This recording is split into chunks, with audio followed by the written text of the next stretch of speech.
So with that, I'd like to welcome Youngtown Mayor LeVault.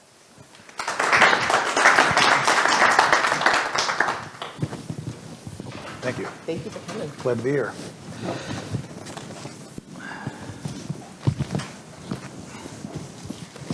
Well, welcome to Weiser. We're so glad you could come. This is great. Thank you. So when did you merge with Southeast Realtors? November. Yeah, November Okay. we merged. So Okay. we're still working out the recognition of who we all are. So our membership reaches, we're West Valley, Pinal, Douglas, and then we have the Southeast Valley Okay. membership as well. So Wow. it's terrific. Big Yeah. change, huh? It is a big change. It's been fun going through it. It'll be good. Yeah. When does the signage get changed? I don't know yet. That's going to be an I expensive. get that question a lot. Don't know. That's not my department. Yeah, that'll be an expensive It retooling. will be. It will be a little pricey, yes. So we're so happy you could come here today, too. We wanted to have you for a long time, and our schedules just didn't quite merge, so glad that this worked out for us. We're happy about that. Let's start about a bit of your background. Okay. So tell us a bit about yourself, how you ended up running for mayor. Okay, can I say something on a really a personal note before I get started on that? I'm a bicyclist and have been a serious cyclist for 4 decades or so. And what I want to tell you is about 6 weeks ago, I was involved in a serious cycling accident. I was actually hit by a car. And I spent, I think, 8 days in Banner Trauma Center there at Thunderbird, and then 9 days in the acute rehab center after that. I had 7 broken ribs, collapsed right lung, a fractured right ankle, separated left and right shoulder, lots of scuffs, scrapes, and road rash. But I tell you that so I can tell you this. I survived that crash for one reason only. I was wearing a helmet. So I know there are a couple of cyclists here in the audience this morning. I've talked to a couple of you, and I would urge you that if you're going to ride, wear a helmet. If you know someone else that's riding, really insist that they wear a helmet, because I'm telling you unequivocally, I would not have survived that crash had I not been wearing a helmet. So I'm going to climb off my soapbox now. And Thank you. Oh, it's okay. So I can tell you, I'm a private sector guy, not a politician, although I've been accused of that a few times. I've gotten over the taking umbrage at that, I guess. But I come from the private sector. My background is somewhat varied. I spent a number of years owning and operating a large third-party administrator in Naperville, Illinois, which is a western suburb of Chicago.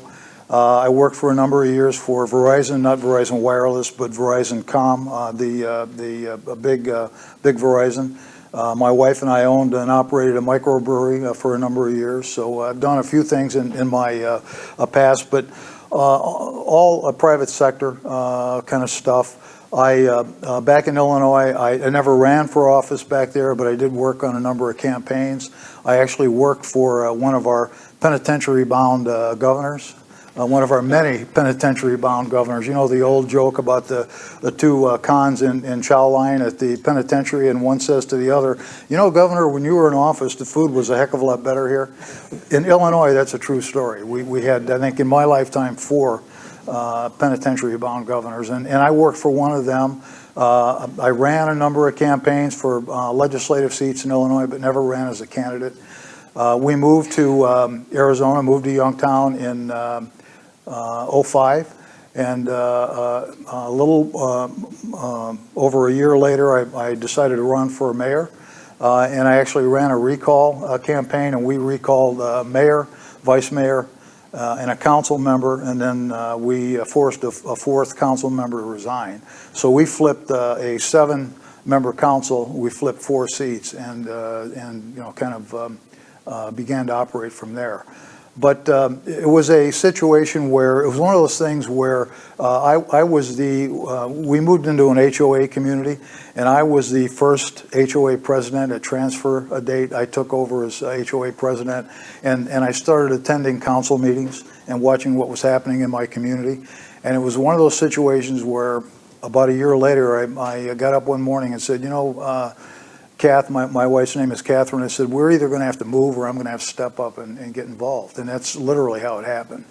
Youngtown is a small community, great place to live, I can tell you, and I'll tell you about some of that in a little bit. But the town was literally being run into the ground fiscally, and so when we took over, the town was literally on the verge of making a tough choice that would have been bankruptcy, which wasn't really a possibility because the town owned a lot of assets. But we were looking at disincorporating, annexing to a nearby community, or fixing things.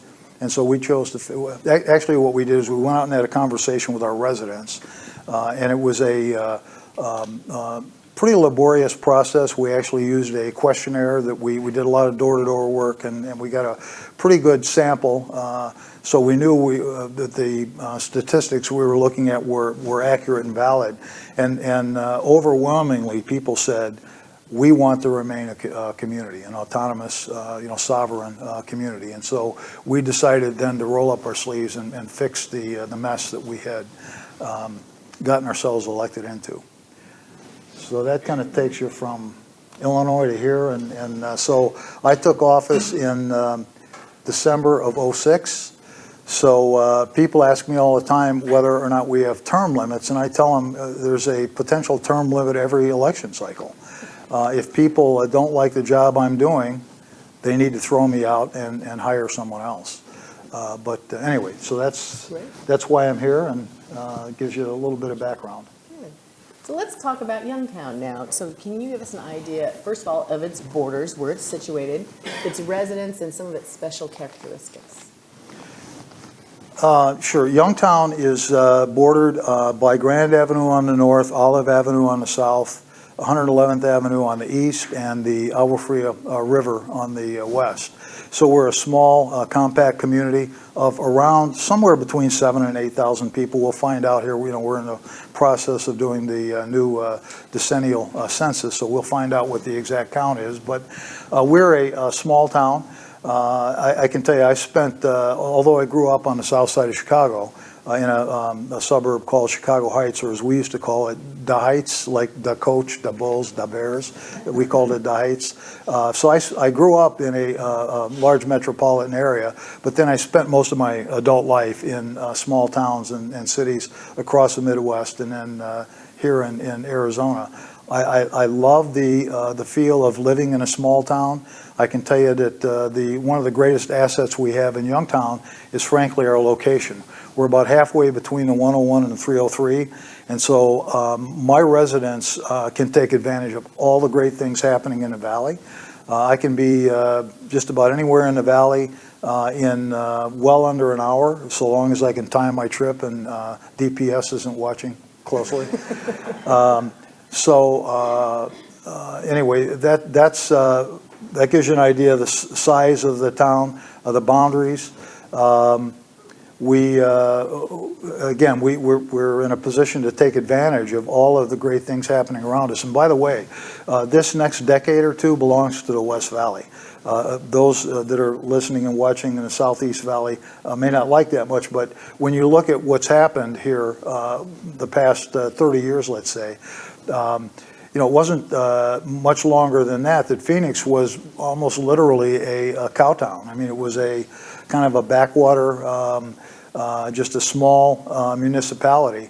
Now we are the 5th or 6th largest municipal, I'm talking about the megaplex, the entire metro area in the country. And Maricopa County, as I'm sure you know, is the fastest growing county in the country. So we've already seen tremendous growth, but you ain't seen nothing yet. Wait and watch what's going to happen this next decade or two, especially in the West Valley. It's going to be a sight to behold, and I mean that. It's going to be a very positive thing for us. I make it a point to get involved with many of the regional organizations like MAG, which is Maricopa Association of Governments. That's the Metropolitan Planning Organization and the Council of Governments for Maricopa County. So all of the municipalities in the county and the Indian communities and ADOT all sit on a governing board. And that's where a lot of the planning, virtually all of the planning gets done for things like transportation. And so I sit on the board of directors at GPEC, that's Greater Phoenix Economic Council. They're a premier economic development organization. They're one of the best in the country. I'm on the board at Westmar, and they are Westmark, that is. Westmark is they're kind of the advocacy group for the West Valley, if you will. And so I've over the years, gotten involved in these regional organizations because that's where the planning is going to happen. The extent to which we act more successfully as a region is going to dictate how well we do in terms of attracting the kinds of employers that will bring the kinds of good-paying jobs to Greater Maricopa County. So if you're unfamiliar with Westmark, we're part of that organization as well. And at our last Economic Development Forum last September, we had Central Hoffman, who's the CEO of Westmark, as one of our guests. So if you go to weservegad.org and go to videos, you can find the video of that Economic Development Forum, and you can hear Central Hoffman talk about Westmark and some of the planning, regional planning the mayor just mentioned. We also last year had MAG, the Maricopa Association of Governments, come for a whole 3-hour meeting about what they do, how they do it. So if you go to weservegad.org, you can find the video of the MAG meeting. You can also find links to their various maps and data sets. They have a tremendous amount of data and information. If it's helpful to you, which for whatever kind of business you are, I find it very helpful to just hone in on who, what, when, where, how, why, and what type of resources are available. So that's a great resource for you too. So that's the type of thing that the mayor is referring to. Great. And then I wanted to also touch base on Youngtown. For some people, they still think of Youngtown as that original retirement community. It predates Sun City, but it hasn't been a retirement community for a very, very long time. It's been an all-age community. But for some reason, we still have people who think of Youngtown as that retirement community. So talk to us about what Youngtown is now as an all-age community and how you made the transition from a retirement community to an all-age community. Okay, in fact, we still are the home of the original AARP Chapter 1. It's a very active chapter. We have a monthly potluck dinner, and we get a lot of people from Sun City and Peoria and El Mirage and Surprise. But you're right. I mean, that's one of the vestiges of the fact that Youngtown was the original retirement community. It lost its age overlay in 1998.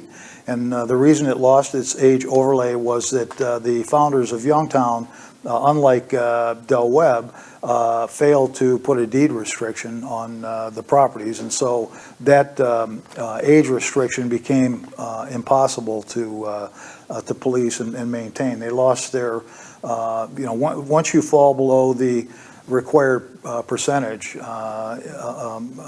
as required by federal law, you can no longer defend an age restriction. And so, as I said, in 1998, and way before I came here, the state attorney general essentially told the town, you're either going to give up the age restriction or we're going to sue you.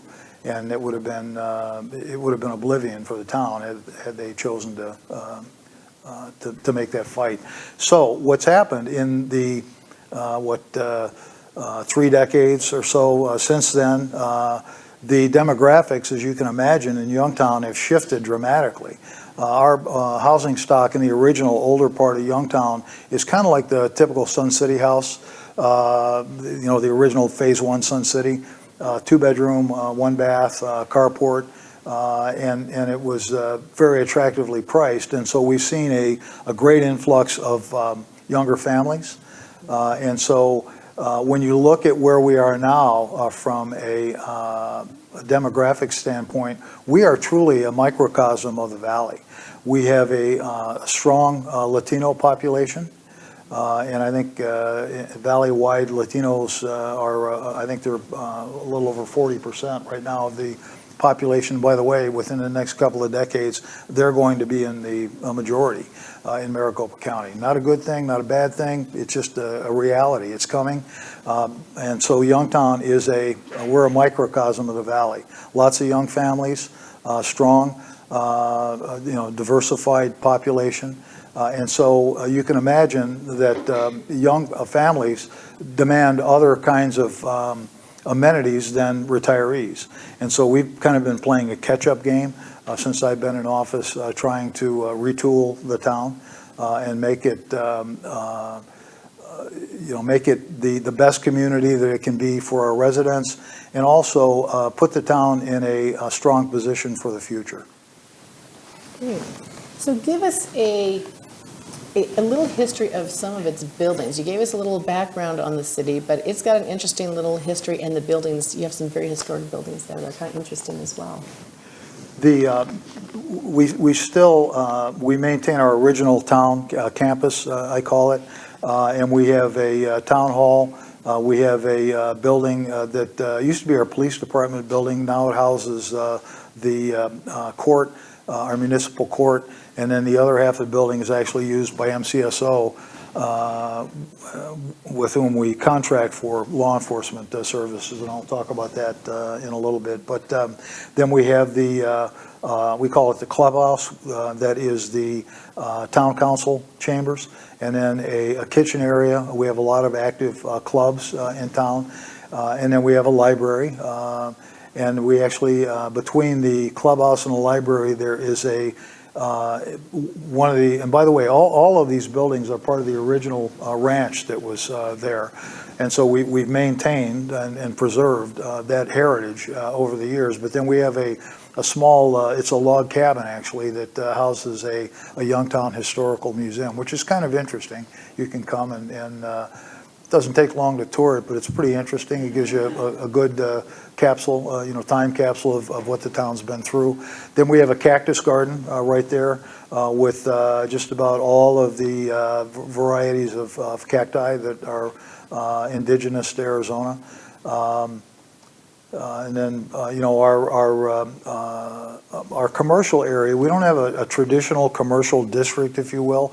We have a number of shopping centers that are scattered throughout town, many of which date back, in fact, most of them, if not all of them, date back to circa, late 60s, early 70s. And so, what's happened is some of those shopping centers have begun to start looking kind of tired. And so one of the innovations that we put in place was a grant program where we made some seed money available from the town to the owners of the shopping centers to gentrify and modernize their properties. And we did that about, I think we're in our fourth year now, or fifth year maybe of that program. And it's really paying big dividends. If you drive through our town, you'll see that you can see the difference. Because what happens with gentrification like that, once you reach a certain point, it takes on a life of its own. You build some momentum, and you get it's almost an installation of a pride factor, where people will take off on their own and start doing, taking care of their properties better. Our infrastructure, I can tell you, is we spent the first half of my tenure modernizing and upgrading infrastructure. We did things like in the older part of Youngtown, which is north of Peoria Avenue, we brought the entire town up to International Fire Code standards for fire flow, and that was a big deal. I think we laid something like I think we had to lay several miles of pipe, and we set dozens and dozens of new fire hydrants, because what happened was that part of town, which had been built again back, actually the town was incepted in '54. I think we were incorporated in '60. So a lot of that part of town was built back in the early '60s, late '50s. Back then, the only thought being given to water was, can we deliver enough pressure to the kitchen sink and a shower? Nobody really, and by the way, back then, this was the edge of the earth. I mean, it may not have been the edge of the earth, but you could see the edge of the earth from there. It was a highly rural area, And since then, of course, growth has just exploded around Youngtown. But we took the entire water system and we upgraded that, and in both commercial and residential areas. We're up to International Fire Code standards. That was a challenge, by the way, because we don't own our water company. It's owned by EPCOR. Back then it was Arizona American. So you have to be careful. There's a little speed bump in the Arizona Constitution called the gift clause, which basically says you can't use public money to benefit a private entity unless you have to demonstrate there's at least as much or more benefit coming back to the taxpayers than what you're giving. And so we had to, we've had to do a lot of things that have required innovation. I like to tell people that my little town tends to punch above its weight class. We've had much larger cities come to us about our programs over the years and ask us how we're doing it, how you made it work, how'd you keep it legal, and that was one of those. Then our streets are in excellent shape. We've done some major transportation upgrades in different parts of town, different intersections that were poorly designed. We've begun and actually have begun implementing a program that makes the town easier to travel throughout. We are truly a walkable community. You hear people talk about walkable communities all the time. Youngtown is small enough. We are a walkable community. So right now, in fact, next week, we're kicking off a program where we're going to be pouring 80,000 linear feet of fully ADA compliant sidewalks. Now that's 15 miles of sidewalks. It's going to take us, a couple of 3 years to get that done because we're talking about millions of dollars. But once that's in place, then you'll have, again, you've added to that image or that reality of being a walkable town. And by the way, on 113th Avenue, we have a number of retirement facilities, standalone facilities. We have some nursing care facilities that also include independent living as part of their option. And so right now, if you're in a wheelchair or on a walker or something like that, in some of the neighborhoods in Youngtown, in fact, a lot of the neighborhoods in the older part of town, you end up in the street. That's not safe. So, and if children are walking to bus stops throughout town, they may end up walking in the street. Again, it's not safe, and so we're in the process of fixing that. And those are just a couple of examples. We've put in hundreds of streetlights since I've been in office, just to help foster a safer environment. By the way, here's what I think about government. Government exists to enhance quality of life for its constituents. Period, end of story. Now, that's my theory, my philosophy, and that's the way that I've approached my position as mayor. And so when you think about this, municipal governments provide 60 or 70% of what I call the bread and butter services, the things that touch people's lives every day: streets, roads, police, fire, libraries, parks. Those are all cities and towns. County doesn't do that. State doesn't do that. We do that. And so those are all things that enhance people's lives. And at the top of that list, by the way, is public safety. If I can't keep my residents safe in their homes, they need to find a different mayor. But that's my philosophy, and that tells you a little bit about what we've done with the town and where we're going. Really amazing. I used to love the Youngtown Reporter. Is it still published? It's not. The company that published that for us, we actually did we got it ready to go to print.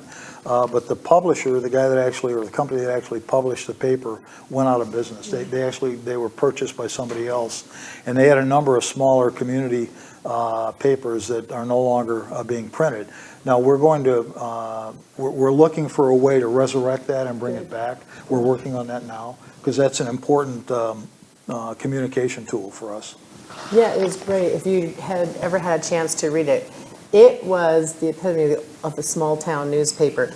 it had what everyone was doing, clubs, the news, whatever was going on, the mayor, the sheriff, whatever was going on in that town. You just read that and you knew in an instant what was who, what, when, where, how, why, events that were happening. It was really terrific. So I'm glad that you're going to be doing something about resurrecting it. That was a terrific little publication. So that's great. Yeah, and you know, that part of the economy is going through a massive, just a sea change. You know, probably within our lifetimes, newspapers are going to go away.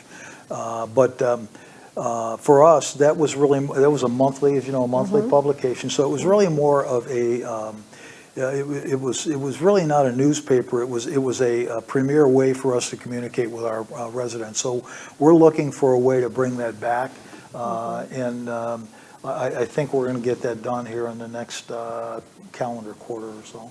And it also had things like some of the new businesses in town and things like that. So it was really great from a realtor point of view because I was selling houses in that area. It was terrific because I could always say, oh yeah, there's an XYZ restaurant, store, shop, whatever, opening up over here next month. And I knew that because I read that. It was great to have that. So that would be terrific. And it helps promote to your residents with all the growth happening. It does. Sometimes it's so much so fast you don't necessarily notice what's happening just around you. Yeah. So it's great to have that conduit. I'm so glad that communication's going to start up. That'll be terrific. Let us know when that does. Okay. And we'll put it out on our blog site so that our members know that that is up and running for you as well. Okay. And then I also wanted to ask you, so as the West Valley is progressing, and you mentioned how much growth is coming and how much growth we already are seeing around us, but with that big economic boom, tell us how Youngtown is participating in that, the types of opportunities that you have for your people who wish to open a business or live in town. What's that look like? Well, as you can imagine, with a small town like Youngtown, we don't have a tremendous footprint, if you will. We have some infill opportunity, and we have some expansion areas, limited, if you will. So we're looking for innovative ways to participate in this economic boom that is happening around us. A couple of things that are in the pipeline. We have a couple of new subdivisions. We've got one that is a little less than 200 new homes, and then we've got another one that's a little less than 50. We're in the process now of approving final plats and that sort of thing. We did something along 111th Avenue that is pretty interesting, and again, it's pretty innovative. We looked at creating zones where we could have mixed neighborhoods, where you would have residential and certain kinds of commercial that could exist contiguously, side by side. Now, obviously, if you're going to do that, you don't want to drop a heavy-duty industrial site in the middle of a residential neighborhood. But if you're looking at things like, well, I can tell you, we just had our first business open up in what had been a home, and they just about a year or so converted it. It's an insurance agency on 111th Avenue. And so a number of those homes along 111th Avenue are eventually going to become commercial opportunities. And it's the old, if you live in the store kind of thing, or live above the store, you can better control your expenses. So, for example, the home that I just mentioned that's been converted to an insurance agency, now they're building another building behind them on the same lot that is actually going to be their residence. And so, we're encouraging that. I mean, with limitations, you want it to be compatible.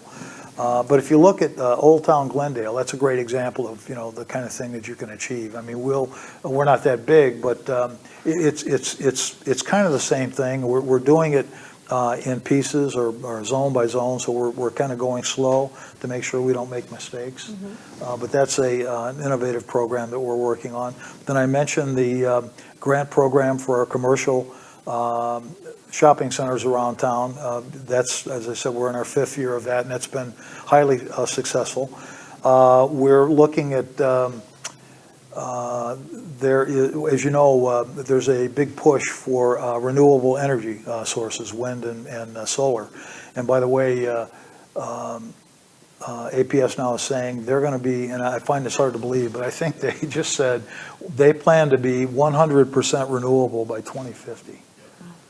That's massive. And so what's going to happen, though, is there have to be ways to store that energy, because you want it when the sun's not shining or when the wind's not blowing. Mm-hmm. And so what's happening is there are the latest technology is battery storage, where they'll have a large building that houses hundreds or thousands of batteries that actually store.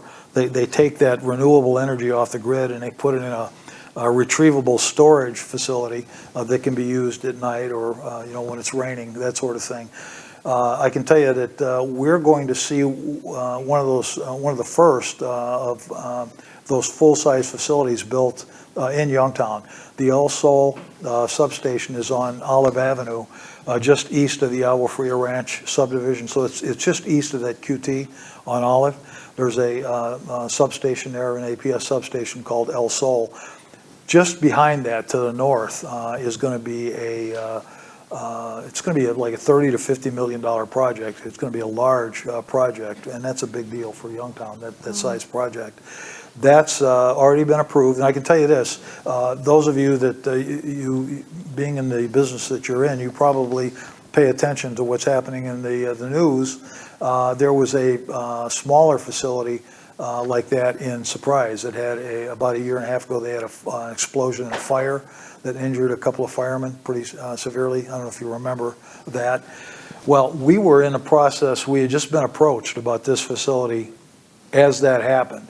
And so you can imagine at that point, we pulled back and said, you know what, we're not going to approve this as a council until you satisfy my fire chief and my fire marshal. And in fact, what we did, by the way, our fire department is Sun City Fire. We're in a fire department district. And so Sun City and Youngtown convened a meeting in my town hall of all of the fire departments around us. So we had Peoria, Glendale, Surprise, Sun City. I think Luke was there as well, but all the fire departments met, and this was a year or so ago, and they all discussed this type of facility and how do we make it safe, because they're coming. I mean, you're with this kind of technology, if we're really going to push for renewable energy sources, there have to be ways to store it. So these facilities are going to be being built all over the valley in the next 10 years or so.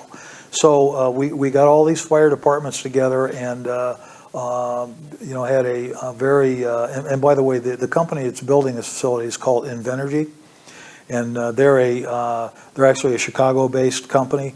They'll build the facility and then they lease it to APS.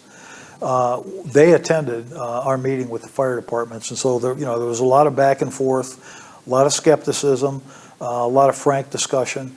And when it was all said and done, we came up with a plan that satisfied, my fire department, my fire chief, my fire marshal, and the fire departments around us. We required some pretty stringent measures that they have to take. And I don't want to, bore you with all the details, but we're making sure that before they actually start turning the dirt, that the plan that they're implementing is going to be as safe as it can possibly be for our firefighters, our residents, and for the surrounding area. So that's another project that's in the pipeline. Then I can tell you we're in the budget process this year for our 2021 budget, and our focus this year going forward is going to be enhancing our recreational facilities. We have a lot of parks in Youngtown. We've got, I think, 8 different parks scattered throughout town.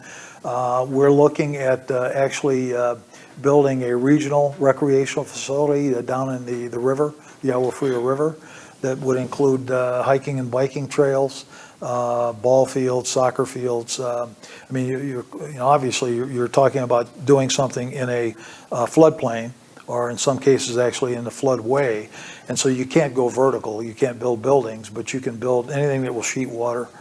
ball fields, soccer fields, basketball courts, tennis courts, hiking, biking trails. So we're looking at doing, we're deep into planning of that facility, and that would be, it could possibly be as many as 100 acres before we're done. I mean, it would be, if we're successful in rolling this out, it would be a regional draw for recreation.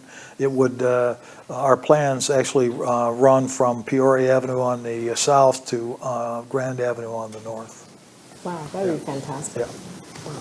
So I want to mention a couple things. First of all, the mayor mentioned about that battery storage plant for APS.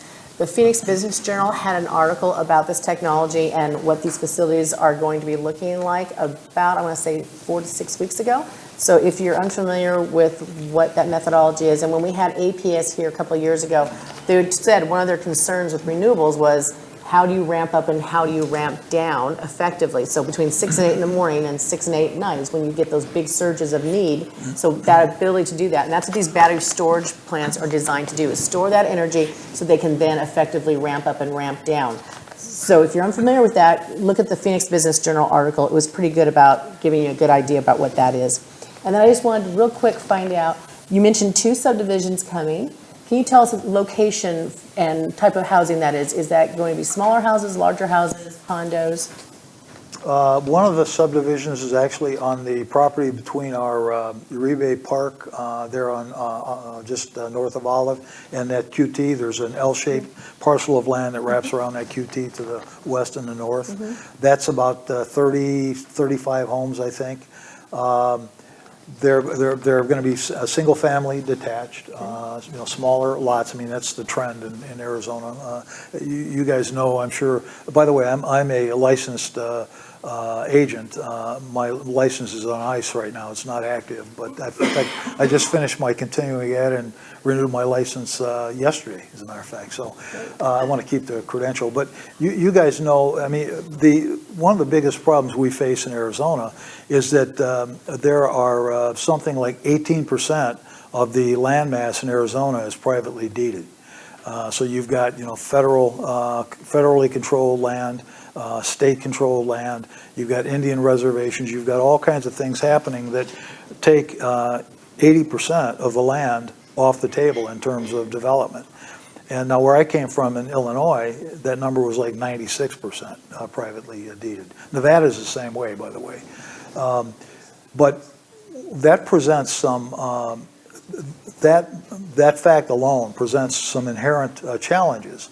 And so one of the things that we're seeing here is for some time now, a trend towards smaller lot sizes.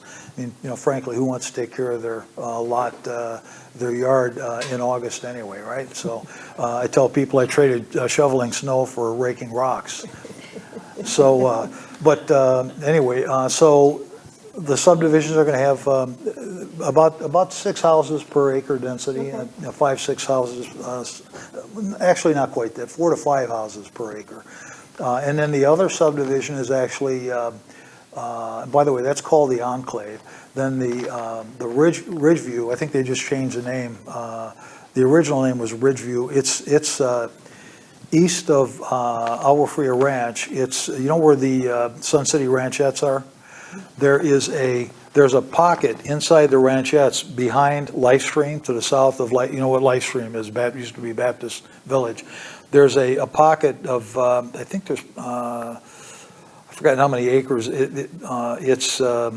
I think it's around 40 acres, but it's kind of a donut hole. It's surrounded by Sun City, the ranchettes, to the east and the south, and then Lifestream to the north. And that's where the other subdivision is going to be. And it's going to be a little bigger. It's like 135 or 140 homes, I think. And they're going to vary in size. They'll be in each subdivision. They're going to run, probably an average size of between 2,000 and 1,000 square feet. Great. Yeah. Great. All right. So when you're looking for a new build in the West Valley, convenient to a lot of things, think about this. You might want to go investigate those early on and see if you can get your clients on the wait list. Yes. Do we have any names of any buildings? You know, right now we're working with the developers. I don't think either set of developers have chosen builders at this point. They're working on that. There are some unique challenges at both of those locations. They haven't been quite as easy as saying, oh, here's a piece of vacant land, let's get the commissioner's report and let's just subdivide. We've had to deal with some issues that, again, I won't go into, bore you with the details, but they've been quite challenging. But anyway, they're in the pipeline, they're in the final stages of approval, but I don't think they've chosen builders yet. Yes? Two questions about the last development you mentioned that were west of Rancho Estates. I attended some of the residents' meetings that they had a while back, and right. I understand that the entrance routes are going to be from Peoria and Olive to the north and south. Well, it's going to be from Peoria to the north, and then the second means of ingress and egress, and there's got to be two. That's kind of up in the air right now. That battery storage facility, that Invenergy facility, is just to the south and a little bit to the west of that new subdivision. And so the developers are actually working with Invenergy to see if we can't figure out a way to, because what we're requiring from Invenergy, we're requiring the same thing. We have to have two ways to get fire and emergency in and out of that facility. So we've got to have some kind of access from Olive. We've got the access from Peoria. That's just building a street. The Olive access is a little bit more of a challenge. But I understood that there will be no access through the old Rancho Estates. There will be a set of gates there as required by the fire department, but it won't be for public use. It'll be emergency only for first responders. And my second question, and again, you hear rumors, but I understand that in decades past, Del Webb used that area for dumping a lot of debris. And some of it may be from reworking Boswell Hospital and may have asbestos in it. Has there been any environmental concerns about that? Well, interesting. As I said some time ago, this used to be the edge of the earth, or you could see the edge of the earth from here. And back in the day, back in the 50s, 60s, 70s, there was no EPA. There were no Superfund sites or brownfields. I mean, people just kind of did what they wanted to do. I can tell you there are a couple of challenges there. There is a brownfield that kind of wraps around that El Sol substation to the east and to the north, and that's owned by APS. And as you probably know, what happens is once you excavate, you got to clean it all up. And so APS is not interested in having that happen. So we actually negotiated an MOU with APS a number of years ago that allowed us to cross that property and cap it with a road or parking, but no excavation. Now, whether or not that's going to happen, I don't know, but that's one of the challenges. Then on part of the property that is actually proposed for the subdivision, there was some kind of construction material that was put in there years ago. And so part of the challenge facing the developers is obviously you can't build on fill. I mean, unless it's been compacted and prepped from the ground up. And this wasn't. I mean, this was in the old days. It just, who knows what it is. It's some kind of construction material. So they're in the process of having to excavate some of that and truck it out and then bring in clean fill dirt, compact it, and refill. If you remember back when LifeStream, back when they were a Baptist Village, they built they're called the greenhouses at the south end of their campus. They're octagonal shaped buildings. They had to do the same thing for the same reason. It was part of that same fill problem. And so that's the story there. It's just, it's when you're developing real estate, it's just arithmetic. I mean, you figure out all of your costs, including if you have to excavate and fill with clean soil. I mean, it's just a cost of doing business. It's got to pencil out, and this does apparently. And so, I mean, if you think about it, that's a great location for homes. I mean, you would be really somewhat isolated, and it's going to be a gated community, and so it really. It would be a great location for homes. It just, I think, would be highly desirable. We are going to take a quick 10-minute break and then come back for the last part of our discussion with the mayor. So take 10 minutes and come back. Before we leave this topic of what's been going on in Youngtown and some of the subdivisions and other development that you're looking at, I wanted to also come from the other direction. If I am someone who wants to open my business in Youngtown or develop something in Youngtown, tell us about what it's like to work with the town of Youngtown and how your staff helps that business owner navigate the process. Okay, I can tell you. Well, first of all, let me say this: I'm the mayor of the town, but I have a terrific team that I work with. I couldn't begin to do any of the things that are getting done in that town by myself. I have a great council. We all, I think, have our heads screwed on pretty straight, and we tend to stay focused on the important stuff and not get in the weeds so much. We tend not to let politics get involved, thank God.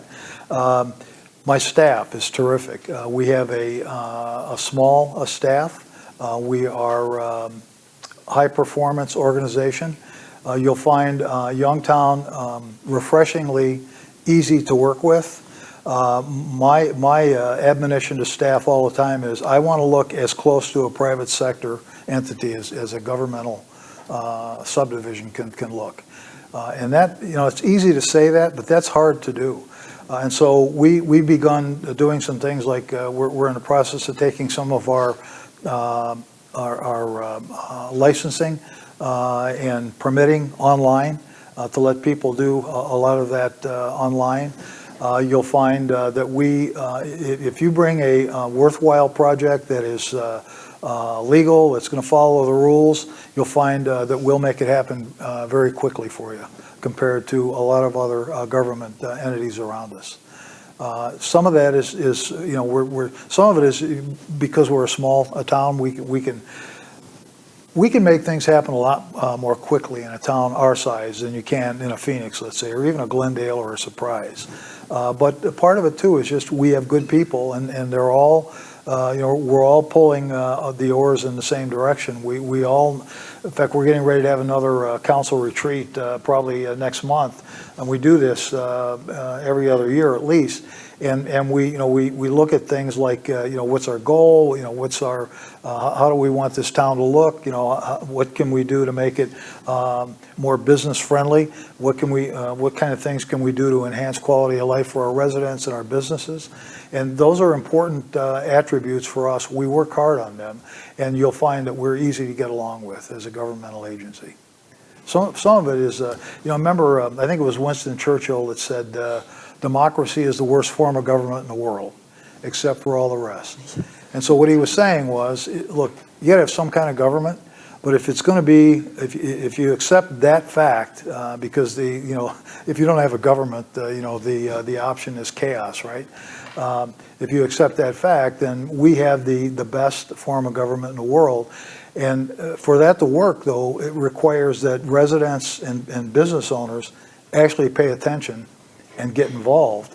And our process is deliberately set up, and we encourage that kind of involvement. We're set up so that, as a citizen or as a business owner, you step into a council meeting and you get up in that council meeting and you say something in that meeting, I can, in that public forum, I can direct my town manager and my staff to research your question and give you an answer. Sometimes it's not going to be the answer that you like, but you'll get a quick answer. And oftentimes, look, we don't have the market cornered on good ideas. I mean, we encourage all kinds of input from people. So, oftentimes we get a resident or a business owner that'll come to us and say, why aren't you doing this in your process? Or what do you think about that idea? And if it's a good idea, we're going to take it and run with it. I think it was Ronald Reagan once said, there's no limit to what you can accomplish as long as you don't care who gets the credit. I don't care about that. I just want to get things done. So let's talk about some of the special events that your town has that people Okay. may not know about. You have Youngtown's Gain event, the Box City, and Winter Miracle event. So can you tell us a bit about each of those? The GAIN event, that's an acronym for Getting Arizonans Involved in Neighborhoods. And it's really, it revolves around public safety and first responders. So we have an event that's in the fall. Typically it's in October. We have Sun City Fire and Maricopa County Sheriff's Department that will, they'll be there in force, and they'll have all kinds of, like they'll bring in canine, do canine demonstrations. They'll bring in bomb sniffing robots and actually demonstrate how they work. Fire department, sometimes they'll use the jaws of life to extract someone from a wrecked car. I mean, it's a demonstration, obviously, but so that's the GAIN event is, and I think I said earlier, the most important thing from my perspective is that we provide and foster the safest community that we can. We want. And again, I have to tell you, and I'll just be honest with you, we are now a suburb of the 5th largest city in the country. And so along with that comes the good, the bad, and some of the ugly. And so there is no such thing as crime-free anywhere in this country. In fact, if you're paying attention to what's happening across the country, I'm sorry to say that we're apparently sliding into lawlessness, it looks like to me, but nonetheless, we, in our small jurisdiction, we can do things that, a number of years ago, we closed our police department. It was a budgetary consideration. I'll never forget the night that we did that. We had Joe Arpaio was a sheriff then, and he sat right in front of me in the front row, and I think I took 4.5 hours of public comment because it was a pretty heated meeting. We had every TV station and newspaper in the valley was in that meeting. And then we voted unanimously to close our police department and contract with MCSO. And so that night, 12:01 a.m., I signed a contract and MCSO came in. We changed locks and codes on doors, and MCSO was, they were our guys. We work with MCSO and we work with Sun City Fire to be arbiters or fosterers, if you will, of the safest community that we can provide people. No such thing as crime-free, but we are relatively, we are little crime compared to many of the cities and towns around us. I can tell you that if I could figure out how to solve our drug problem, 80% of our crime would go away. Not just in Youngtown, I'm talking about across the country. Illicit drugs are they're representative, or they cause probably 80% of the crime. But anyway, we have our first responders, police and fire. They respond quickly. They are, and I can tell you that my fire department picked me up when I had my accident. I was laying in the intersection there, and I remember the paramedic kneeling next to me, and I basically said, "What happened?" And he said, "You got run over." Well, they were there quickly. Seemed like instantly to me. Very professional, did a terrific job. Same thing with MCSO. Some people, they'll speak disparagingly about MCSO. I can tell you, I do lots of ride-alongs with cops. I did a lot of them when we had our own police department. I do a lot of them now with MCSO. I spend a lot of time with our firefighters and our ambulance people, and I know what they're doing, and I know how they're doing it, the high level of professionalism that they bring to their job. And so anyway, GAIN is a way of showcasing those kinds of things. Box City, that's actually part of that. It's actually a demonstration where the kids can come in and kind of use boxes to construct a mock city and look at things like how do you get around in a town, and those kinds of things.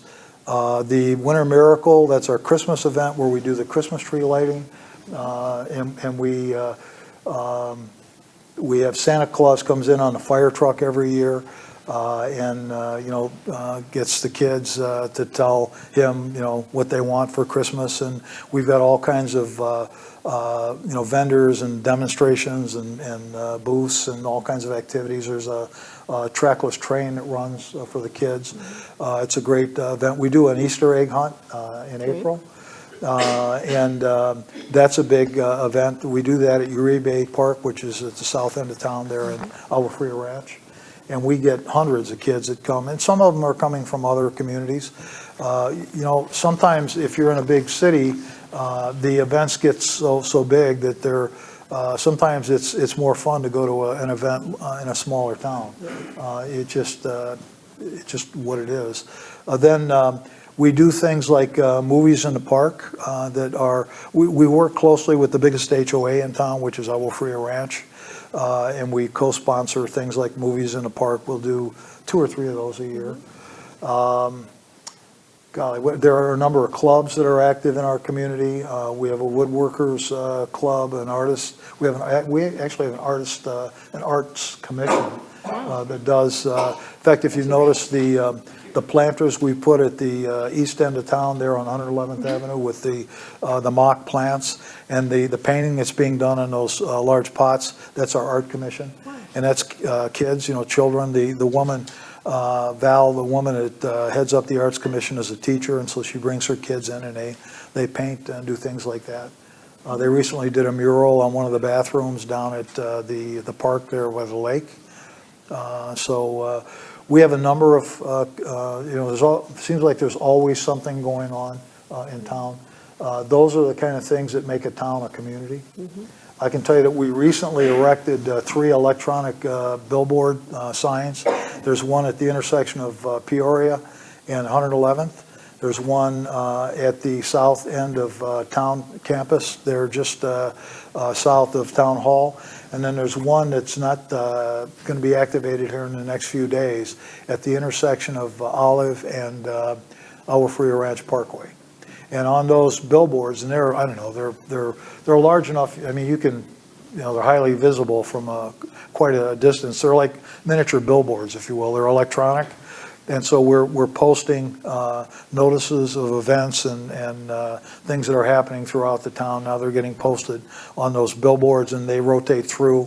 I think they give you 6 or 7 seconds to read, and then they'll rotate through. And so we might have a dozen different messages up there at any given time. Great.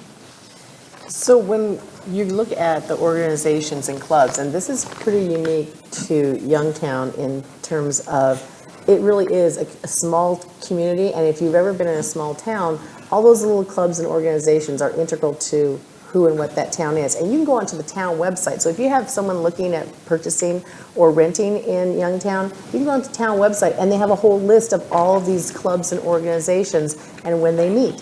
So it's right away very accessible. You don't have to go wander and wonder where you find that information. It's right there. It's very easy. So in your town website, you reference your 2025 plan. Can you tell us what that is, its purpose, and how Youngtown is implementing those goals? Well, every municipality has to implement what's called a general plan, and it is a 30,000-foot level plan that says here's the direction we're going to take the town. So in our case, we focused on things like improvements of transportation areas or intersections that would make it easier to travel throughout town. For example, as you take Peoria and you go down west and it bends down into Agua Fria Ranch there at Knopf's, there used to be, I call it a dog leg up at the top of the hill by 115th Avenue. It was like a T in the road. That was a result of some very poor planning. Fire trucks if there was a car coming out, a fire truck could not make the turn to get in. If it was a ladder truck, they couldn't make the turn at all. So we, I think it's been 3 years ago, we actually found some money down at MAG. It's called a CMAQ program, which is Congestion Mitigation Air Quality. And we actually got some grant money. I think I think we spent $1 million there. Our portion was 7% of that. We had to match, and then the rest of it was federal grant money. And we straightened out that dog leg, and so now it's a sweeping curve that allows fire trucks and first responders and, frankly, citizens to get in and out more quickly. And as part of that, we built almost a mile-long, there's a multi-use bike ped path just outside the curb on the south side of Peoria, and that's used. It goes all the way from Knopf's all the way out to 111th Avenue, and there are families and bicycles and people on walkers and people on skateboards and all kinds of use there. So we're also looking at part of the poor planning that was done in I'll tell you, some of the stuff that was done in this town, I would not have allowed as mayor had I been there. If you follow that Peoria Avenue on further west, where it makes that bend down onto Knopf's, and then you've got half the traffic coming into that community, they're winding their way down and around and through the community. That should never have been done like that. So, and frankly, I know what happened. The developer or the builder, Pulte, said, we need 6 more houses. And so they said, okay, we'll let you build another house per acre density, and you'll make more money, and we'll just kind of, we're not going to build it fast or slow. We're going to build it half-assed, the entrance. So what we're looking at doing is we're going to take that Peoria Avenue, we call it the Peoria Wrap, where we just got the engineering report on that recently. We're going to take Peoria and extend it on around the northwest corner of the community, and then turn south, and then we'll reconnect with the Parkway at about Sherrill. And so all of that pass-through traffic, and if you're going down to the south end of the community, instead of going down through and in front of everyone's house, you can just stay on Peoria Avenue, and it'll drop you directly onto the Parkway, and you can pass on through that way. Again, it's really, that too has a public safety feature to it, because right now, another thing that happened in Alba Fria Ranch was to get extra homes, they allowed the developer to skinny up the street. So they got that extra, that 6th home per acre, they took that out of the width of the street. So if you get cars parked on both sides of the street, sometimes you can't get a fire truck through there. So we're working on those challenges as well, but that's part of the kind of thing you see in that general plan. Mm-hmm. The general plan says, okay, here's what we're going to do from this 30,000 foot level without going into a lot of detail.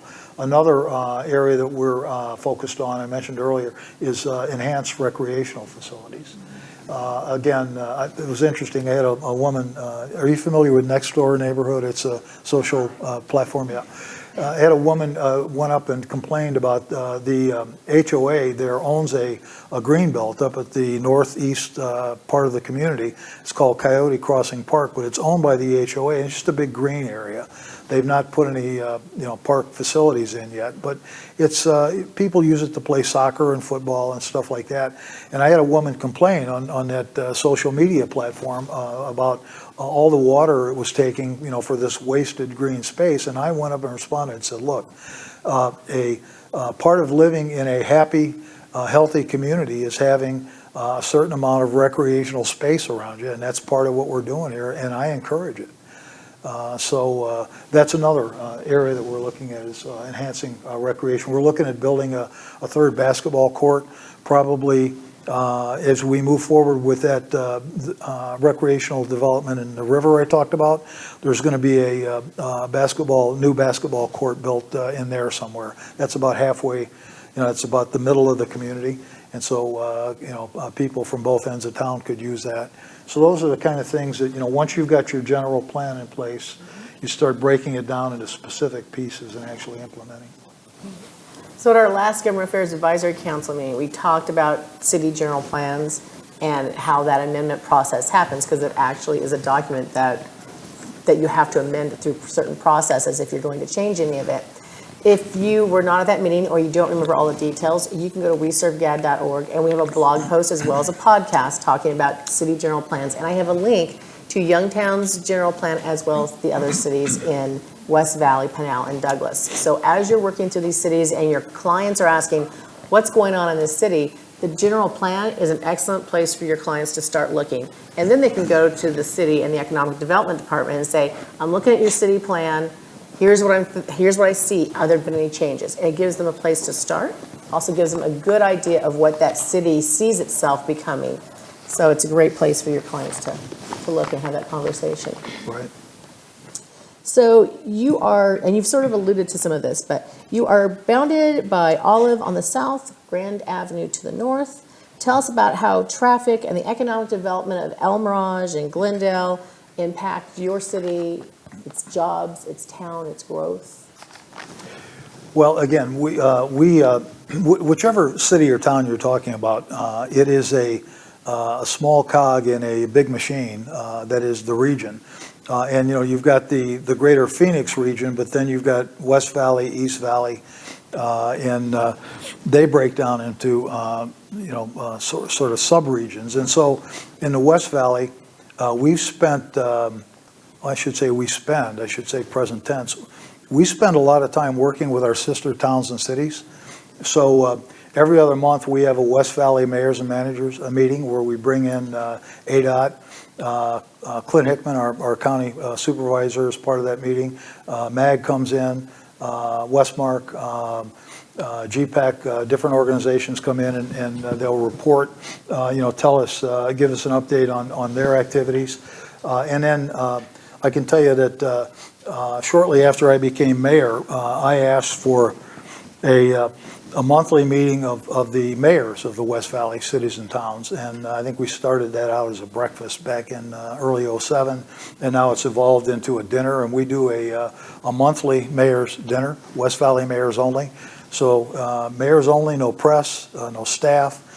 We can say things in that venue that we can't say anywhere else, and so each mayor and each city or town staff, they have to be somewhat jealous of their own jurisdiction. But at the same time, and I really believe this, to the extent that we're successful acting regionally, that's going to dictate the success that we see in our individual communities. Because I'll tell you this, 20 years ago or so, well, it's been a little longer than that, one of my first jobs was before I went to work for the governor I mentioned earlier. I worked for back in Illinois, they called it Department of Business and Economic Development. And back in the day, it was all about competing with other cities for economic development and for, to locate businesses. That's not true anymore. Now we're competing with regions across the globe. We might be in competition, it could be we're competing with San Antonio or a New York or California, or we could be competing with some city in China for the same employer. And so if you're not able to act as a region, you're going to fall short of maximizing your success, because you've got certain things, big things, that can't be solved on a municipal basis, like regional transportation or the quality of education in the state, those kinds of things. Those have to be solved at a higher level. And so in the West Valley, as I said, we've done a good job, continue to do a good job of working, cooperating with each other as mayors and as mayors and managers.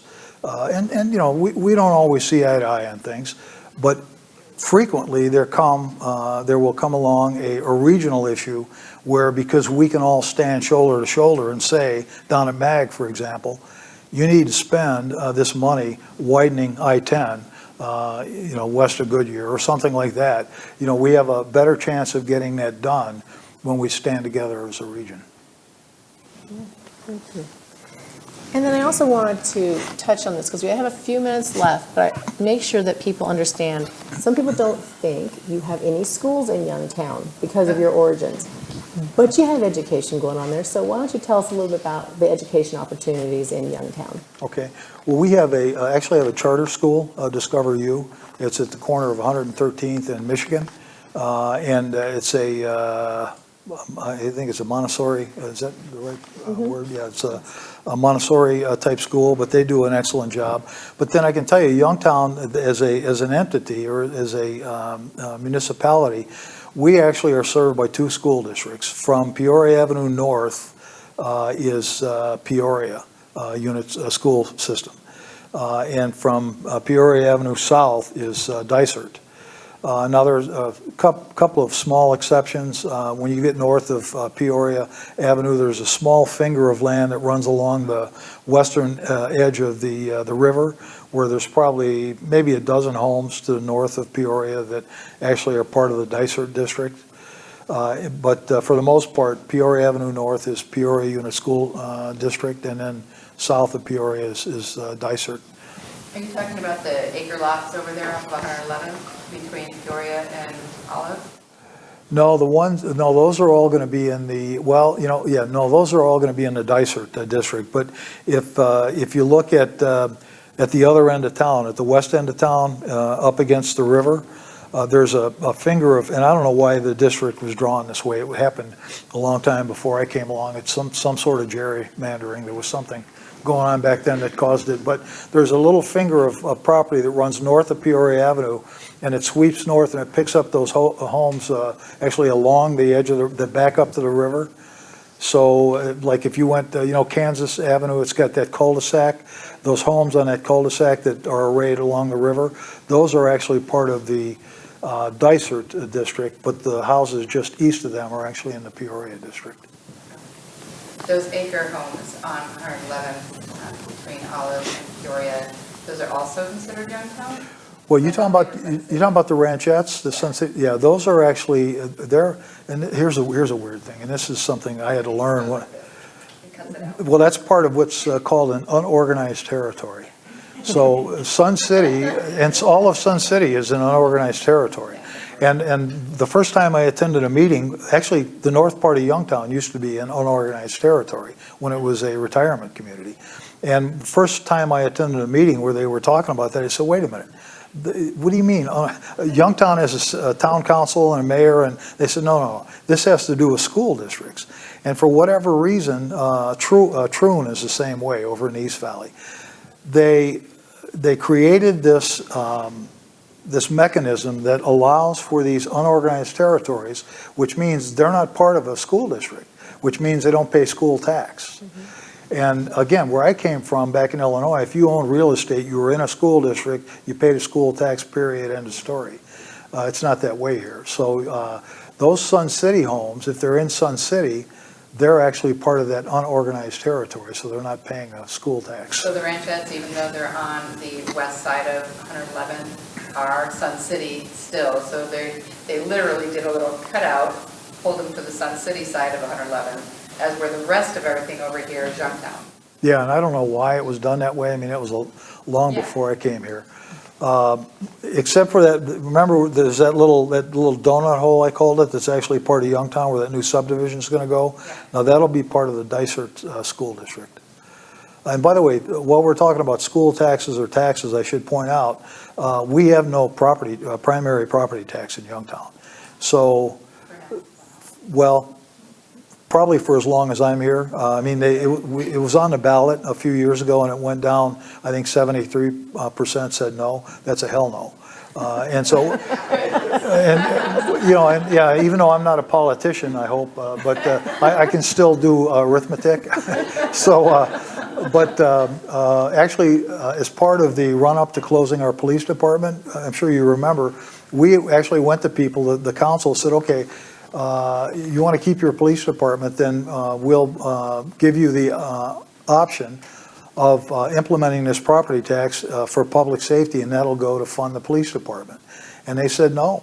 And they came to that meeting where we closed the police department, and a lot of them got up and said, look, I'll never forget one lady said, we elected you to figure out how to keep us safe. We're not giving you any more money. Figure it out. I mean, she said it just like that. It was direct. Speaking of the police department, I mentioned to you that my family still lives in Youngtown. My sister is a fingerprint specialist with the MCSO, and her comment is that there was more police activity, or I should say presence. There was more police presence in Youngtown when they had their own station versus now that you guys are MCSO. She says she hardly ever sees cop patrol at all. And she says, I would love to see a car park, sit, pay attention to the alleyways off of 111th during Right. rush hour, because in her words, they would meet their ticket quota. People are using them as cut-throughs, right? Yes, Yeah. and they're bad. Like my sister's dog almost got hit when they were walking through. It's something to definitely think about with the lack of police presence. Well, let me tell you, you know, that, I would take, I would disagree with some of that. Like I said, I ride along with these men and women. I do it on a regular basis. And I'm all over the community, you know, every day I'm out, you know, doing something. I see MCSO all the time. And let me tell you something else that we did that was a kind of a, was innovative, and it was a smart thing to do, but it was easy to do.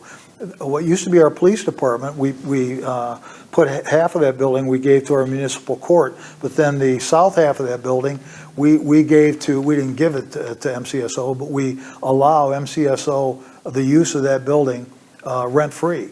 And so what happens is you drive through the town parking lot and you may see a half a dozen MCSO squad cars parked out there because they use it as a substation. They come in from Sun City and Peoria or wherever they're at, and they'll come in and they'll use that. We provided some business machines, fax machines, and printers and computers and desks for them.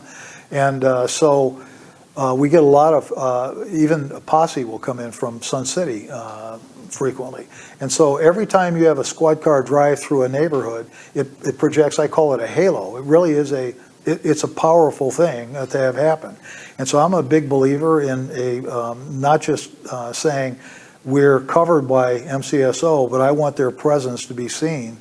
And so they're out there. I see them all the time, and I ride with them and I try to ride along the third shift. I'll go from like 8 at night until 6 in the morning because I get to see a whole different side of the town, you know, at that time. But they're out there, you know, unless you are standing in your front room window and watching 24/7, you're not going to see them. But like in Agua Fria, where I live, I see them, you know, several times a day. They move around constantly. They're not just parked, you know, doing nothing. They're patrolling all over town. So we are out of time, but just before we leave, I wanted to ask you real quick, what's your favorite part about being the mayor? You know, I like being able to solve problems. Again, my big thing is what we're doing enhancing the quality of life of our residents. And so I encourage people, if something happens where they've got a problem that they you know, that they think I can fix. I mean, I love to do favors for people, as long as they're legal, ethical, and moral, and as long as they make sense. I like to help people out. And so just the notion that what we're doing as a council and as a staff is enhancing quality of life, making your life better, that's the favorite part of my favorite part of the job. Great. Well, I want to thank you so much for coming and being with us this morning. It has been terrific. Please thank the mayor for coming. Thank you.